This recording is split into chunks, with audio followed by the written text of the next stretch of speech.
Hello friends, हमारे YouTube channel में आपका स्वागत है। मेरा नाम है राकेश सैनी। दोस्तों, आज की वीडियो हम लेकर आए हैं रॉक्स यानी चट्टान। फ्रेंड्स, इससे पहले मैंने एक क्लास ज्योग्राफी की ले ली है। उसमें बहुत ही अच्छे तरीके से एक नया टॉपिक कराया है और शुरू स्टार्टिंग की पहली क्लास है। जो आज की क्लास है ये सेकंड क्लास है। ये भी बहुत बहुत बेहतरीन होगी एग्जाम की दृष्टि से। चलो स्टार्ट करते हैं। रॉक्स ये क्या होती हैं इसके बारे में समझ लेते हैं। ऐसे सभी पदार्थ जिससे अर्थ क्रस्ट यानी क्या भूपटल का निर्माण हुआ है उसे रॉक्स कहा जाता है। क्या कहा जाता है? रॉक्स यानी कि चट्टान। अर्थात पृथ्वी की ऊपरी परत क्या कहलाती है? चट्टान कहलाती है। अब पृथ्वी की ऊपरी परत में देखो धूल आ सकते हैं, बालू पत्थर हो सकते हैं और चीका हो सकता है। चीका क्या होती है? यानी कि खेत की मिट्टी। अब जैसे हम बांटते हैं पृथ्वी को, देखो सबसे पहले पृथ्वी का जो ऊपरी हिस्सा होता है ये वाला, ये कहलाता है अर्थ क्रस्ट यानी कि भूपटल। इसके अंदर का जो भाग होता है यानी कि मध्य वाला, उसको कहा जाता है मेंटल। और पृथ्वी का जो अंतिम यानी कि बीच का जो बिंदु होता है अंदर वाला भाग, तो क्या कहा जाता है? कोर कहा जाता है। अब ये क्वेश्चन पूछ लेता है कि पृथ्वी की बाहरी सतह को क्या कहा जाता है? अर्थ क्रस्ट कहा जाता है। ऐसे ही पृथ्वी के बीच के बिंदु को क्या कहा जाता है? तो कोर कहा जाता है। अब देखो भूपटल यानी कि पृथ्वी की ऊपरी परत को चट्टान कहा जाता है। अर्थात ऐसे कह सकते हैं कि पूरा अर्थ क्रस्ट कहलाता है। अब चट्टान में ठोस होती है, द्रव भी होता है, गैस भी होती है और प्लाज्मा भी होता है और बीईसी भी होता है। ये पदार्थ होते हैं चट्टान के अंदर। कितने होते हैं? तो ये होते हैं 5: ठोस, द्रव, गैस, प्लाज्मा और बीईसी। अब तुमने किताबों में पढ़ा होगा ठोस, द्रव, गैस, लेकिन ये प्लाज्मा और बीईसी नहीं पढ़ा होगा। तो चलो समझ लेते हैं। देखो ठोस में क्या होती है? सोयल होती है, कोयला होता है, मार्बल होता है। द्रव में कौन कौन से आ सकते हैं? पेट्रोल, मेग्मा, लावा हो सकते हैं द्रव में, जो चट्टान के अंदर होते हैं मौजूद। और इस चट्टान के अंदर गैस होती है, तो गैस में प्राकृतिक गैस, सेल गैस और गैस हाइड्रेट होती है। ऐसे ही प्लाज्मा होता है, तो प्लाज्मा पदार्थ की जो चौथी अवस्था है प्लाज्मा, ये 1984 में जुड़ी हुई है। उसके बाद 2012 में बीईसी जोड़ा। बीईसी का मतलब क्या होता है? बॉस आइंस्टीन कंडेंसेट, ये इसका पूरा नाम है। अब ठोस में क्या है? मार्बल, ये यानी कि संगमरमर। ये कैसी चट्टान का है? तो रूपांतरित चट्टान है ये। अगर संगमरमर को अगर दो भागों में डिवाइड करें तो संग प्लस मरमर। ऐसे ही संग का अर्थ होता है पत्थर और मरमर का अर्थ क्या होता है? मुलायम। जैसे जो ताजमहल बना हुआ है ये संगमरमर के पत्थर से बना हुआ है।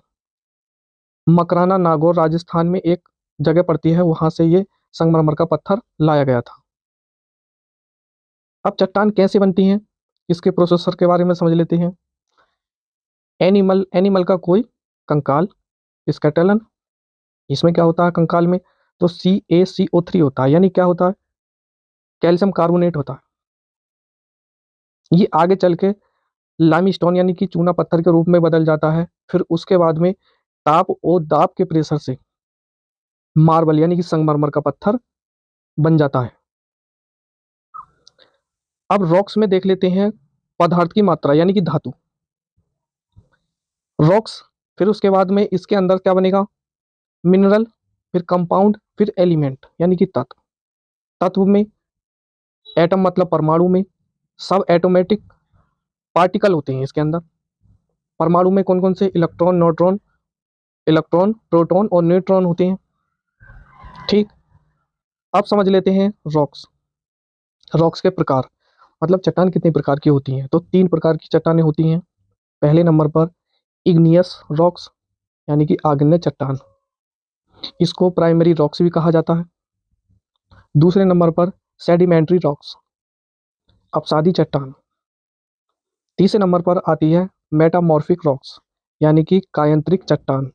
इसको ही क्या कहा जाता है, तो रूपांतरित चट्टान के नाम से भी इसको जानते हैं। अब एक एक करके इनको पढ़ते हैं। सबसे पहले हेडिंग डालते हैं इग्नियस चट्टान, आग्नेय चट्टान। देखो सबसे पहली बात, इसमें परत नहीं होती, जीवाश्म नहीं होते। इन चट्टानों को अलग अलग नाम से पुकारा जाता है। पहली चट्टान, प्राथमिक चट्टान, आदिम चट्टान, उस सभी चट्टानों की चट्टान, और शुद्ध चट्टान। ये इतने नामों से आग्नेय चट्टान के नाम से जानते हैं।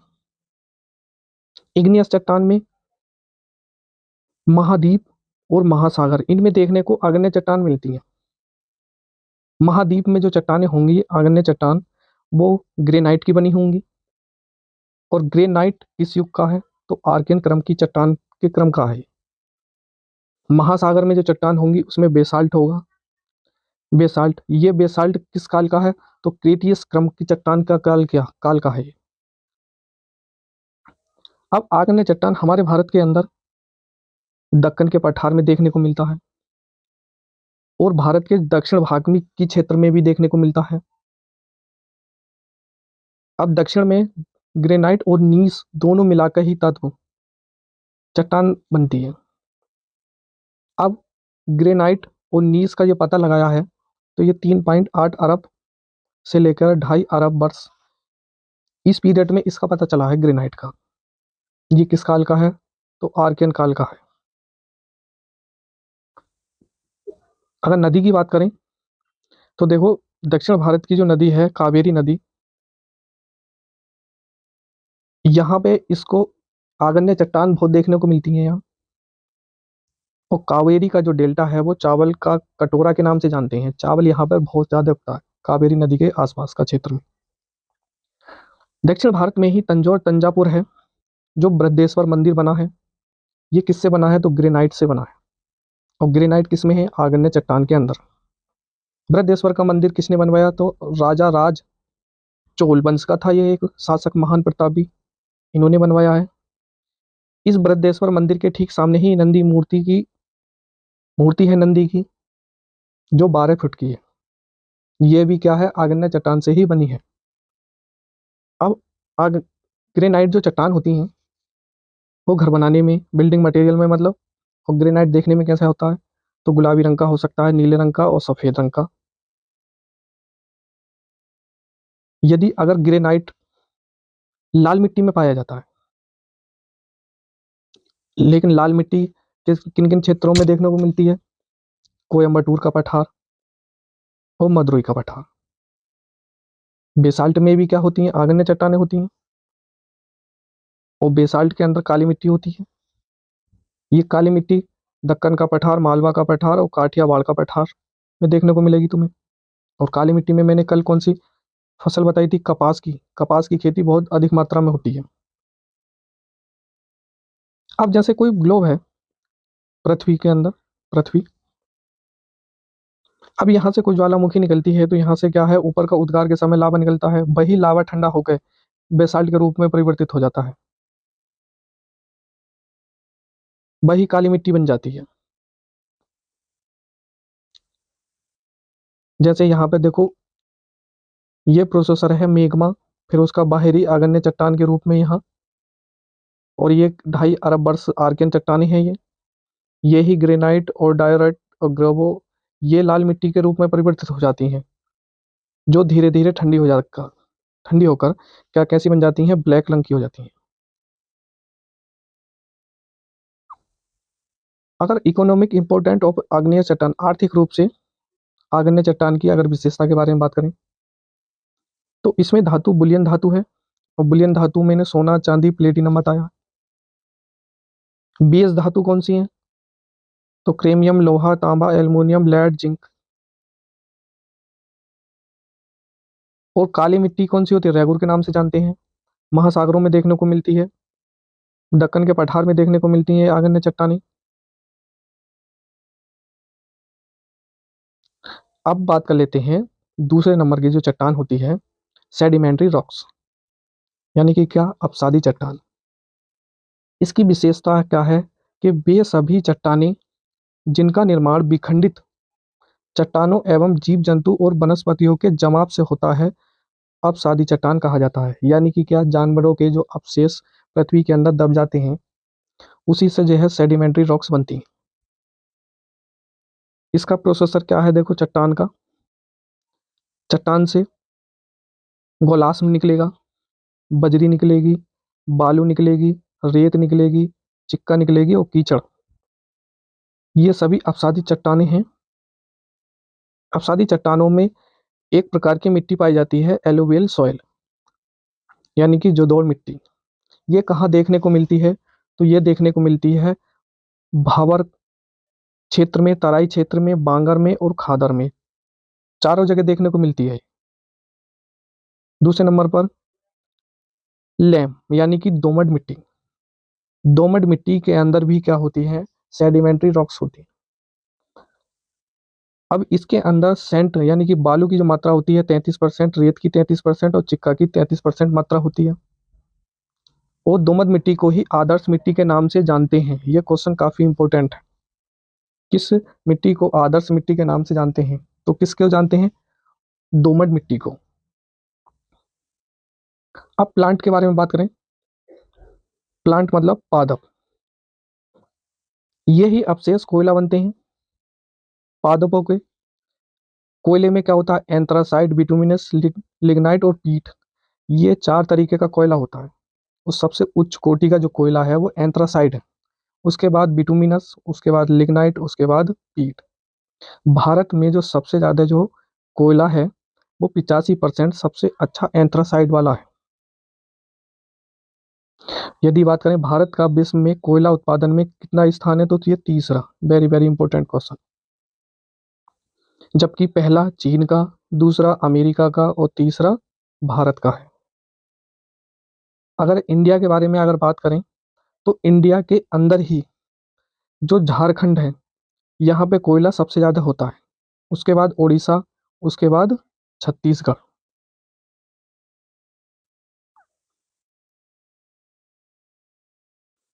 सेडिमेंट्री रॉक्स की अगर विशेषता की बात करें, तो ये यांत्रिक रूप से है, जैविक रूप से और रासायनिक रूप से अपसादी चट्टानों का निर्माण होता है। ये चट्टानें परतदार होती हैं, इसमें जीवाश्म पाए जाते हैं और ये चट्टानों के टूट फूट एवं जीव जंतु एवं वनस्पति के जमाव से बनती हैं। जलोढ़ मिट्टी का निर्माण इन्हीं से होता है और पेट्रोलियम एवं कोयले की यही चट्टानों के स्रोत हैं। Economic important of sedimentary rocks. इनमें ऊर्जा संसाधन पाए जाते हैं। अपसादी चट्टानों में ऊर्जा संसाधन होते हैं, जैसे ऊर्जा संसाधन में पेट्रोलियम है, कोयला है, सेल गैस है और CBM यानी कि coal bed methane gas hydrate है। बिल्डिंग मटेरियल बनाने के काम में आती हैं ये, जैसे बजरी, बालू, रेत, चिक्का, कीचड़। इनमें इंफ्रास्ट्रक्चर बनाने में मटेरियल पाए जाते हैं, जैसे सड़कें हैं, एयरपोर्ट है। इनमें दुनिया के सबसे उपजाऊ मैदान हैं, जिनमें बहुत अधिक कृषि उत्पादन होती है, जैसे उत्तर का मैदान।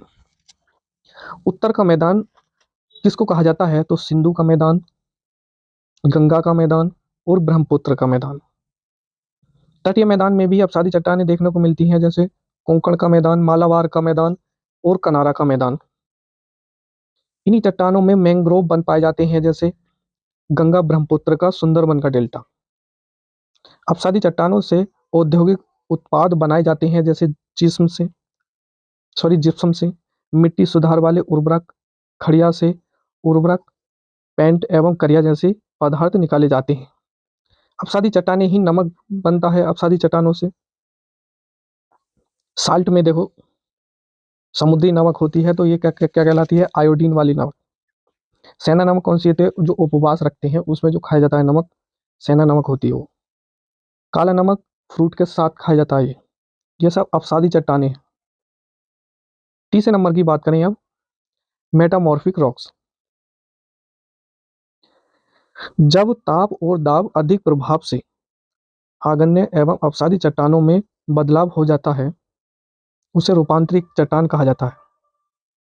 यानी कि क्या, दाब और ताप से आग्नेय और अपसादी चट्टानों में बदलाव हो तो कैसी रॉक्स बनती हैं? वो रूपांतरित रॉक्स होती हैं, यानी कि मेटामॉर्फिक रॉक्स बन जाती हैं।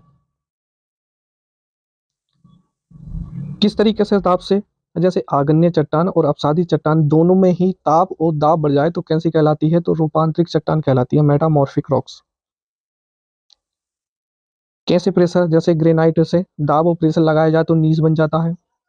बेसाल्ट में दाब और ताप प्रेशर बढ़ाया जाए तो सिस्ट बन जाता है। कोयले में दाब और ताप बढ़ाया जाए तो ग्रेनाइट बन जाता है। ऐसा ऐसे ही चूना पत्थर में दाब और दाब प्रेशर बढ़ाया जाए तो मार्बल बन जाता है, यानी कि संगमरमर बन जाता है। अब economic important of metamorphic rocks के बारे में बात करें। रूपांतरित चट्टानों का आर्थिक महत्व क्या है? देखो, बहुत अधिक खनिज पाए जाते हैं इसके अंदर। इसमें श्रृंगार की वस्तुएं बनाई जाती हैं। इसमें रत्न और आभूषण बनाए जाते हैं। औद्योगिक उत्पाद बनते हैं और इसमें बिल्डिंग मटेरियल पदार्थ पाए जाते हैं। तो फ्रेंड्स, आज की वीडियो केवल इतनी ही रहेगी। जल्द ही अगला यानी कि तीसरा पार्ट लेकर आऊँगा एक नए टॉपिक के साथ। दोस्तों, आपसे निवेदन है हमारी वीडियो को अपने दोस्तों में ज़्यादा से ज़्यादा शेयर करें। धन्यवाद।